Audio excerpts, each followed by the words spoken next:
9장 말씀은 24장까지 이어지는 큰 단락의 일부입니다. 먼저 대략적으로 보면 이 3절부터 6절까지의 내용은 하나님께서 이스라엘과 이 언약을 체결하시는 그 의사를 밝히시면서 이스라엘 백성에게도 언약 체결 의사를 묻는 내용이에요. 5절 6절을 보니까 너희가 내 말을 잘 듣고 내 언약을 지키면 내가 뭐 이렇게 해주겠다. 그러니까 너도 이 언약을 지키겠느냐, 너가 이 언약을 지키겠느냐 이렇게 하시는 거예요. 마치 어떻게 생각하시면 좋으냐면 왕이 한 허름한 집에 살고 있는 한 사람에게 찾아가서, 평민에게 찾아가가지고 네가 내 말을 잘 따라준다면 내가 너에게 좋은 벼슬을 내리고 대궐 같은 집과 토지를 하사할 것이야. 내 말을 잘 듣겠느냐, 뭐 이제 이런 거예요. 그러니까 이제 쌍방간의 언약이지만 이게 대등한 관계라는 말은 아니고 하나님이 주권자가 되세요. 하나님이 먼저 찾아가시고 하나님이 좋은 것을 주시는 분으로서 맺으시는 언약입니다. 그래서 이것을 전문적인 신앙 용어로는 종속 계약 이렇게 얘기를 해요. 자, 그런데 이 계약에, 이 언약에 이 조건이 명시되어 있다고 했어요. 일방적으로 내가 다 해주겠다 이렇게 말씀하시는 게 아니라 내 말을 잘 듣고 내 언약을 지키면 이제 그렇게 얘기하세요. 그렇게 말씀하시면서 언약을 체결할지에 대한 이스라엘 백성의 의사를 이제 물어보시는 거죠. 그래서 이 언약은 일방적인 것이 아니다. 하나님뿐만 아니라 이스라엘 백성 편에서도 책임과 의무가 있다는 것을 발견하게 됩니다. 그래서 이것을 조건이 있다고 해서 조건적 언약, 쌍방간에 모두 다 책임이 있고 의무가 있다는 그런 의미 속에서 쌍무계약 이렇게 이야기를 해요. 이 용어들을 뭐 다 기억할 필요는 없지만 이 언약의 체결의 내용이 담고 있는 의미들은 기억을 하자는 거예요. 그리고 이제 19장 7절에서 8절 이하를 보면 이스라엘 백성들의 반응이 나오죠. 하나님께서 언약 체결 의사를 물어보셨으니까 이스라엘 백성들이 반응해요. 그러한 언약 체결을 우리가 하겠습니다, 동의를 하는 거죠. 8절 보니까 백성이 일제히 응답하여 이르되 여호와께서 명령하신 대로 우리가 다 행하리이다 그래요. 그러니까 먼저 구두로 약속하는 거예요. 우리가 이제 계약서 쓰기 전에 여기 우리가 사겠습니다 말로 먼저 계약할 때가 있잖아요. 지금 이스라엘 백성들이 구두로 이제 약속을 하는 것으로 볼 수가 있어요. 이제 그러면 어때요? 실제 계약 현장으로 들어가서 계약서를 쓰고 도장을 찍어야 되겠잖아요. 그와 마찬가지로 이제 하나님께서 드디어 이 언약 체결 현장 가운데 임재하십니다. 16절 이하를 보면 이제 시내산에 강림하세요.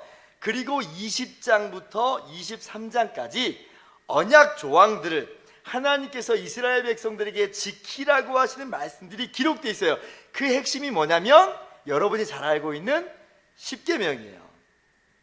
그렇게 이제 언약의 조항들을 쭉 말씀하시고 나서 24장에 가보면 이제 다시 백성들이 내가 이 말씀을 지키겠습니다라고 다짐하는 내용이 나옵니다. 공식적으로 그리고 체결을 해야 되니까 도장을 찍어야 되겠잖아요. 그런 내용들이 24장에 나와요. 24장 7절을 보니까 모세가 언약서를 가져다가 백성에게 낭독하여 듣게 하니 그들이 이르되 여호와의 모든 말씀을 우리가 준행하리이다. 이스라엘 백성들이 언약의 조항들을 다 듣고 나서도 다시 한번 이야기하는 거예요. 우리 다 준행할 겁니다 라고 하면서 이제 도장을 찍어요. 어떻게 도장을 찍냐면 제단을 쌓고 짐승을 잡아서 그 피를 가지고 반분합니다. 그래서 반은 제단에 뿌리고 반은 이스라엘 백성들에게 뿌려요. 이를테면 이제 이런 거예요. 이 언약은 생명으로 맺은 언약입니다. 담보물이 필요하잖아요.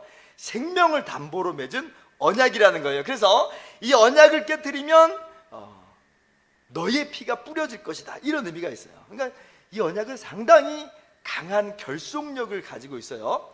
이걸 만약 깨뜨리게 되면 무시무시한 대가가 치러지는 거죠. 깨뜨리면 피가 흘려져야 되니까. 자, 이렇게 해서 하나님과 이스라엘 백성 사이에 언약이 체결되고 이스라엘 장로들이 하나님의 임재 앞에서 식사를 하는 것으로 시내산 언약이 마무리가 됩니다. 자, 그런데 이러한 내용이 19장에서 24장까지 나오는데 이 시내산 언약을 제대로 이해하려면 이 본문만 봐서는 안 돼요. 이 시내산 언약을 정말 제대로 이해하려면 이 시내산 언약보다 400년 전에 앞서 체결된 이스라엘의 조상인 아브라함과 맺으신 그 하나님의 언약을 알아야 돼요. 이게 무슨 말이냐면 시내산 언약은 갑자기 난데없이 맺으시는 언약이 아니라는 거예요. 지금 언약을 체결했다고 해서 이전까지는 하나님과 이스라엘 사이가 아무런 관계가 아니었다가 이제 언약 맺고 관계를 설정한 것이 아니라는 말이에요. 시내산 언약을 맺기 이전에 이미 이스라엘은 아브라함과 맺으신 언약 아래에 있었다는 것을 기억하는 것이 필요해요. 이 시내산 언약은 그 아브라함과 맺으신 언약의 배경 안에서 아브라함과 맺은 그 언약과의 연속성 안에서 자리매김하고 있다는 것을 기억을 하자는 거죠. 자, 창세기로 한번 가봅시다. 창세기를 가보면 하나님께서 아브라함을 부르시고 아브라함이 믿음으로 순종하는 대목이 나와요. 그리고 창세기 15장 18절을 보면 그날에 여호와께서 아브라함과 더불어 언약을 세워 이르시되 내가 이 땅을 애굽 강에서부터 그 큰 강 유브라데까지 내 자손에게 주리니 이렇게 이야기해요. 하나님께서 아브라함과 언약을 맺으시는데 아브라함의 자손들에게까지 이 효력이 미칩니다. 아브라함 이스라엘 백성들에게 기업을 주신다는 말이잖아요. 그리고 자, 창세기 17장 7절을 보니까 같이 한번 읽어볼까요? 시작. 내가 내 언약을 나와 너 및 내 대대 후손 사이에 세워서 영원한 언약을 삼고 너와 내 후손의 하나님이 되리라. 놀랍죠? 지금 하나님이 오늘 시내산에서 이스라엘과 언약을 체결하고 나서야 비로소 하나님의 백성이 되는 것 같고 하나님의 백성의 지위를 뭔가 획득하거나 유지하는 것처럼 보이는데 그게 아닌 거예요. 이미 아브라함과 맺으신 언약 속에서 아브라함의 자손들인 이스라엘이 하나님의 백성으로 지금 되어버린 거예요. 하나님께서 이스라엘 백성들의 하나님이 되어주세요. 이러한 언약이 있었기 때문에 사실 이스라엘 백성들이 출애굽할 수 있었던 거예요. 왜 하나님이 이스라엘 백성을 출애굽시키세요? 이스라엘 백성이 뭐 대단한 민족이고 아주 훌륭한 민족이기 때문에 출애굽시키나요? 그렇지 않잖아요. 출애굽기 2장 24절을 한번 봅니다.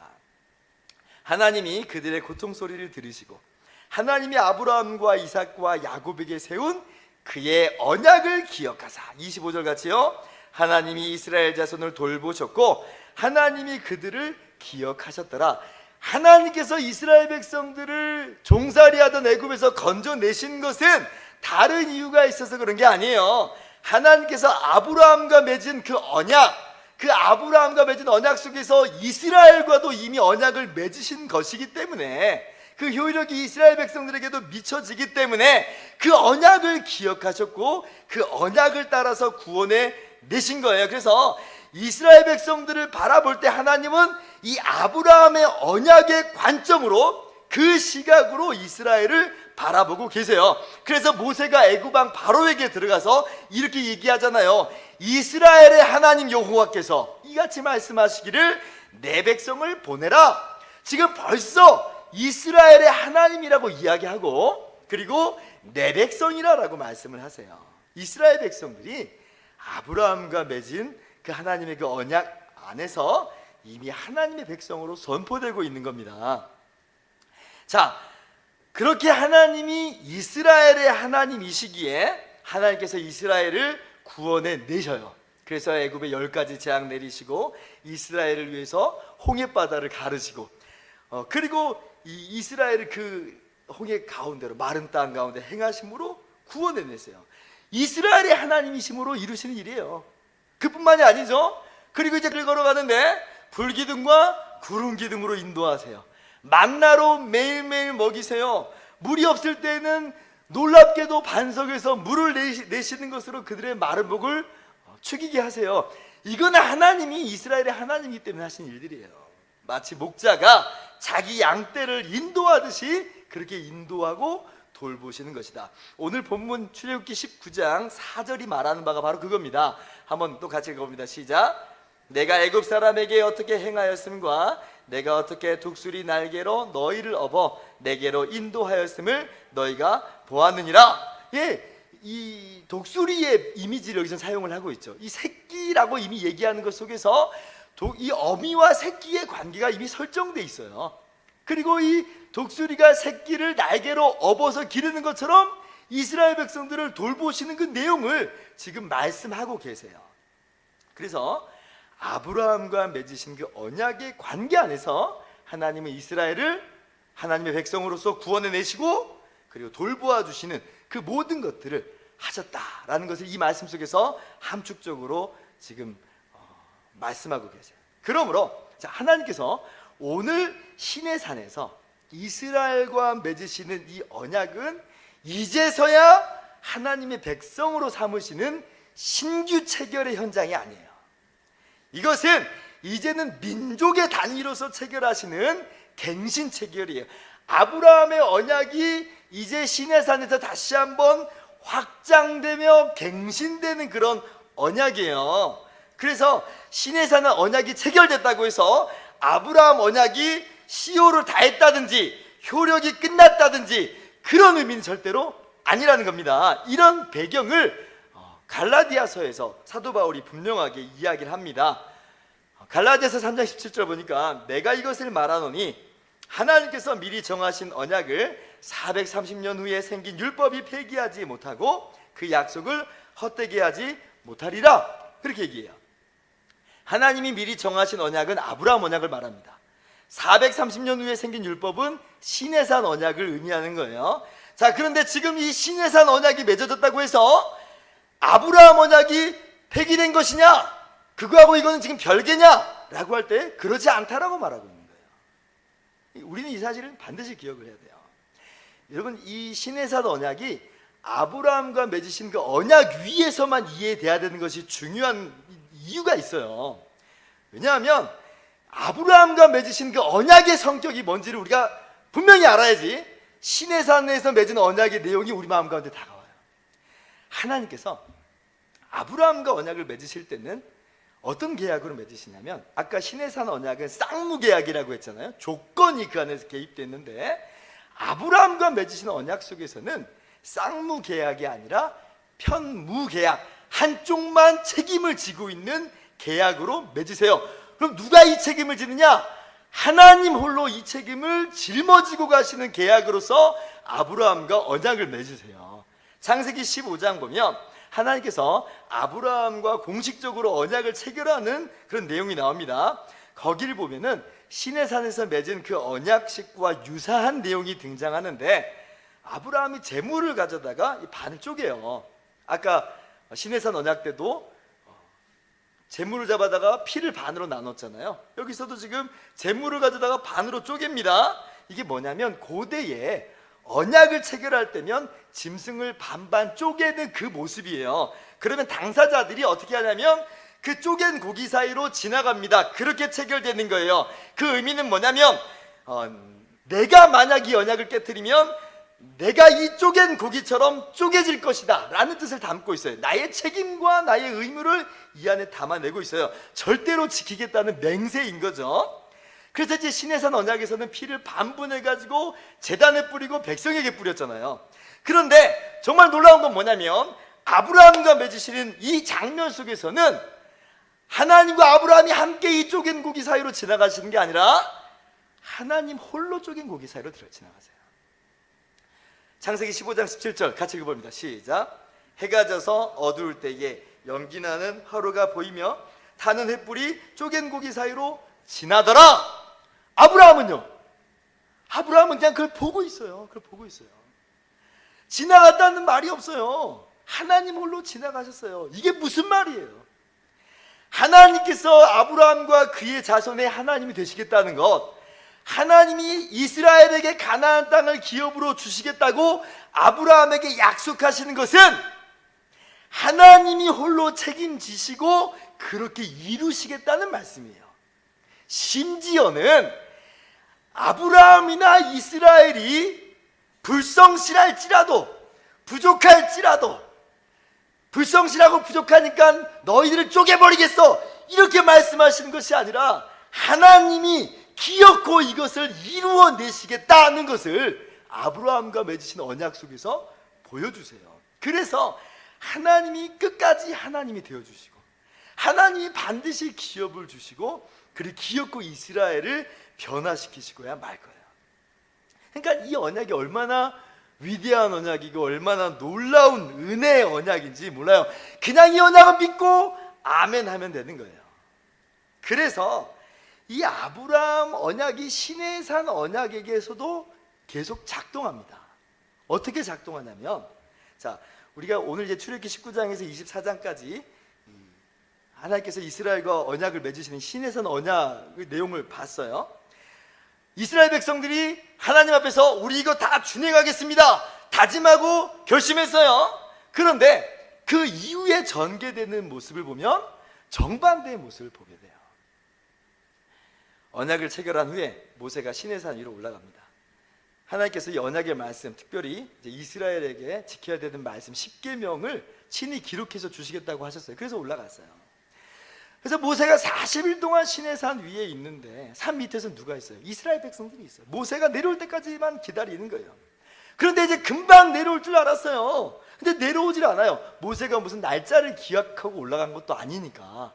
그래서 모세를 그냥 하루 이틀 사흘 기다리는데 기다려도 안 오니까 두려운 마음, 걱정하는 마음이 든 거예요. 모세의 인도 따라서 여기까지 왔는데 모세가 사라져 버렸으니까 모세가 죽은 거 아니야?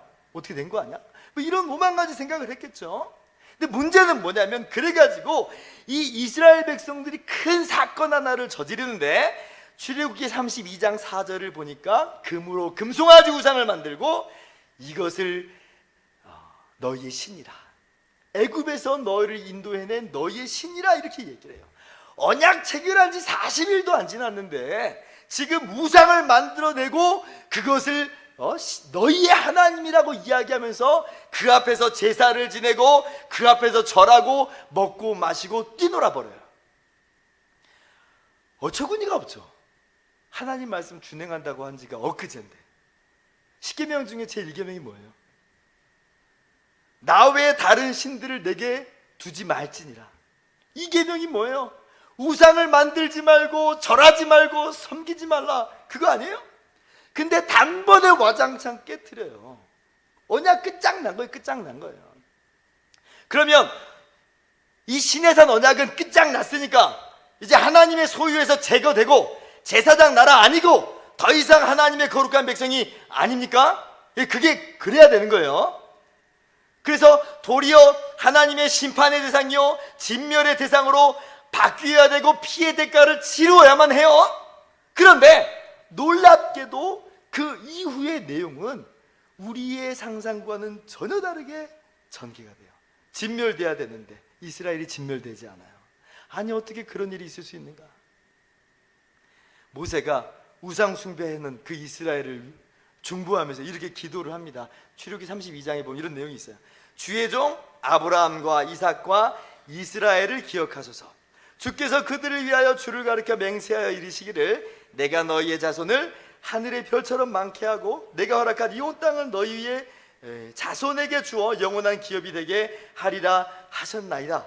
14절 같이요. 여호와께서 뜻을 돌이키사 말씀하신 화를 그 백성에게 내리지 아니하시니라.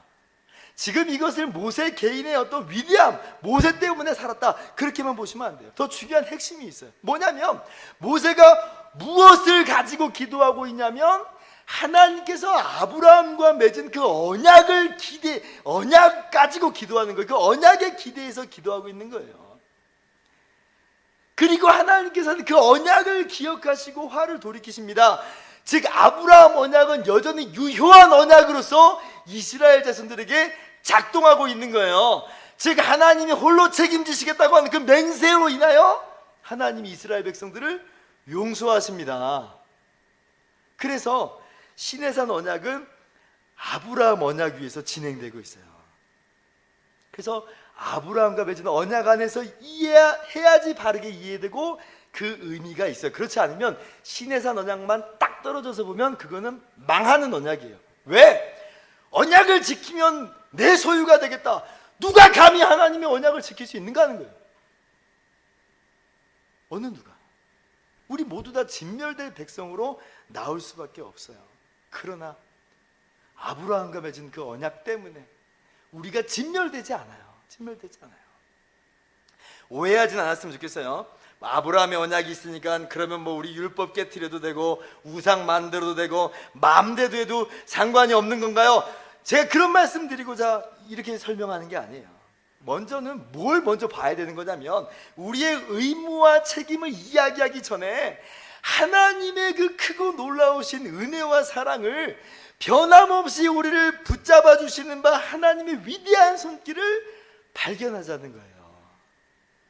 그리고 그 은혜와 사랑 안에서 시내산 언약의 말씀을 준행하면서 살아갑시다 라고 하는 것이 올바른 순서라는 거죠. 박영선 목사님의 비유 중에 참 마음에 드는 대목이 있습니다. 하나님께서 우리에게 목적하시는 바가 있죠. 하나님의 소유로 삼으시고 제사장 나라 삼으시고 거룩한 백성으로 빚어나가시는 것이 하나님의 우리를 향한 목적이에요. 근데 이제 이분이 이렇게 얘기를 해요. 우리는 잘 크지 않습니다. 조금씩밖에 안 큽니다. 왜냐하면 하나님께서 우리에게 목적하시는 것이 워낙 커서 그렇습니다. 적당히 우리에게 목적을 두시는 게 아니라 하나님의 위대한 백성으로 목적을 가지고 있으니까 그 목적이 얼마나 커요. 이게 주전자에 물을 받는 거는 금방 받아지죠. 욕조에 물 받는 것도 시간은 걸리지만 금방 받아질 거예요. 그런데 자, 풀장에 물을 받는다고 생각해 보세요. 정말 오래 걸리죠. 태평양에 물을 받는다고 한다면 말할 수 없이 오래 걸릴 거예요. 인간 한 명이 하나님의 백성으로 변모되는 것은 그만큼 엄청나고 놀라운 일이에요. 하나님의 목적은 정말 대단해요. 평생, 우리의 평생 걸려서 기어코 우리가 하나님의 백성으로, 거룩한 백성으로 되어가는 그런 과정들이 있어요. 그런데 정말 놀라운 건 뭐냐면 우리에게 주시는 바 이 은혜를, 하나님이 우리에게 은혜를 주시는데 우리는 거의 대부분 그냥 흘려버린다는 거예요. 목조에 물은 받고 있긴 한데 마개가 열려 있어요. 물은 계속 빠져나가는 거예요. 쏙쏙 빠져나가요. 잘 채워지지 않는 것처럼 보일 때도 있어요.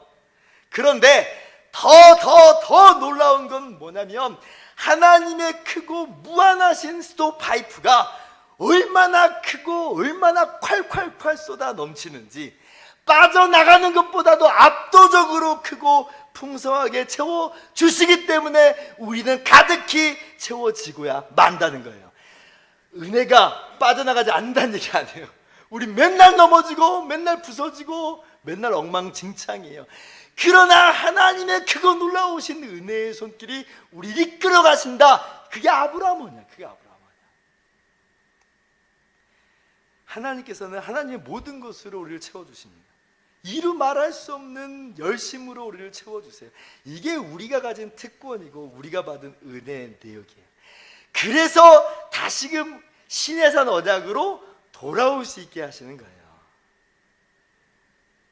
이 시내산 언약을 우리가 바라볼 때는 내가 이 언약을 지켜서 하나님의 소유가 되겠다, 하나님의 제사장 나라가 되겠다, 거룩한 백성이 되겠다 하는 나의 열심을 가지고 준행하고 그렇게 이루어내는 게 아니라 우리는 깨지고 넘어지고 수없이 율법을 부셔뜨려 버리지만 하나님이 우리를 붙잡고 계시는 은혜가 있으니까, 하나님이 그래도 하나님의 백성이라고 말씀하시니까 그래도 나는 이 율법을 지키겠습니다.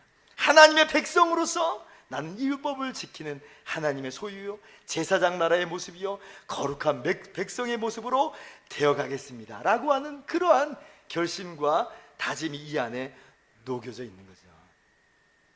우리는 정말 율법을 깨트리기만 하는 죄인일 뿐이에요. 그러나 우리는 이 길을 갑니다.